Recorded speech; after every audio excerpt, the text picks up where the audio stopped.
Good evening. You're watching the news on Croatian television. Government today proposed Fabrice Peruško to serve as Agrokor's new crisis manager. Peruško is a former consultant and member of TISAC's board of directors. Government also proposed Irina Weber, an advisor to the crisis management team, to serve as his deputy. The decision still has to be approved by the commercial court in Zagreb. The fact that both of them are already within the Agrokor system will allow them to quickly find their way in this ongoing process.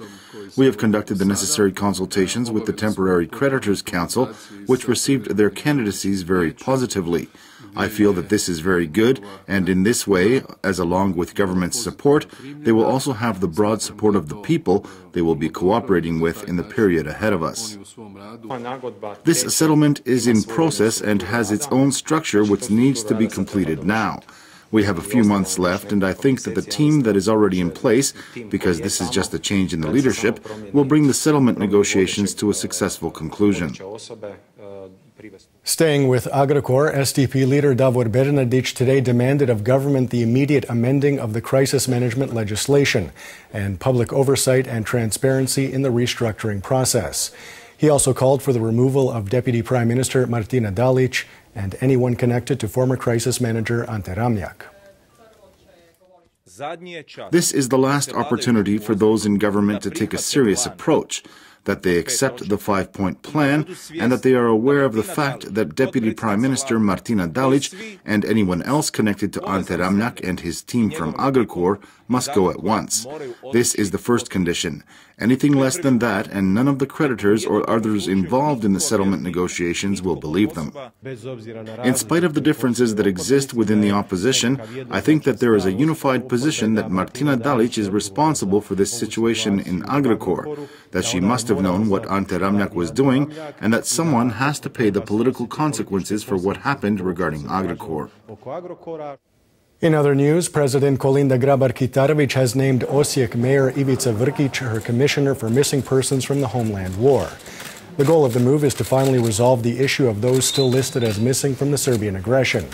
After being named, Vrkić outlined his role to reporters.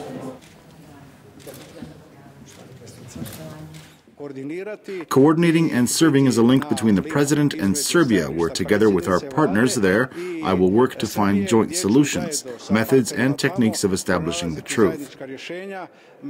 SDP, Most and independent MPs from the Primorje-Gorski Kotar County today rejected in full government's law on the construction of a floating liquefied natural gas terminal near the island of Krk. They say that the project is unacceptable as it forgoes the demands of the local community in favor of private interests.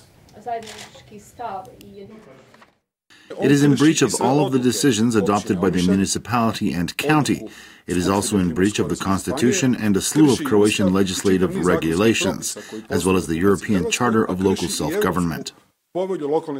A conference on biomass and renewable sources of energy concluded today that with 48% of its territory covered by forests, Croatia is not taking advantage of its enormous energy potential.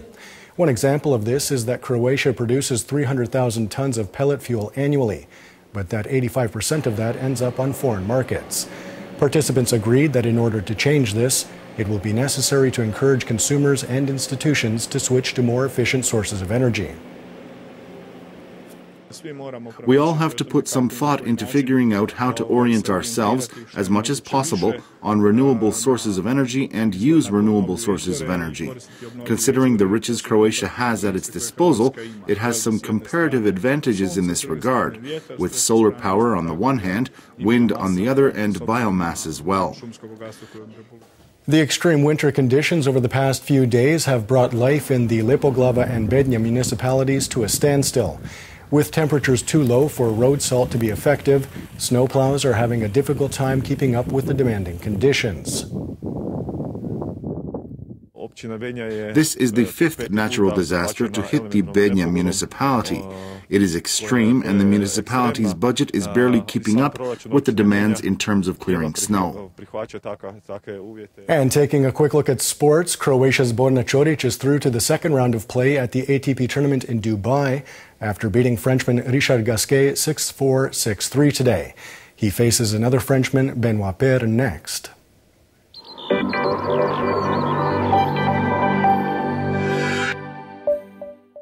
And now the forecast for tomorrow.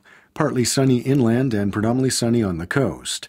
Lika and the eastern parts of the country will see some moderate cloud cover and a chance of some light snow in the morning. There will be a moderate northeasterly on the Adriatic, strong at the foot of the Velebit Mountain in the first half of the day, and a northwesterly on the open seas. Morning lows of -16 to -10 degrees Celsius in the interior, -7 to -2 on the coast, will give way to highs of -10 to -5 degrees inland, -2 to +4 on the Adriatic. The 3-day forecast for the interior calls for very cold temperatures on Thursday morning, followed by increased cloud cover and a new round of snow in the evening. More precipitation on Friday, which could come in the form of rain and freeze on contact with the ground. Saturday will see some sleet and warmer temperatures. The coast will see cloud cover move in on Thursday morning with intermittent rain and sleet. Southeasterly winds will bring warmer temperatures on Friday, but it will remain predominantly overcast with intermittent rain. There is a chance of heavier downpours in southern Dalmatia.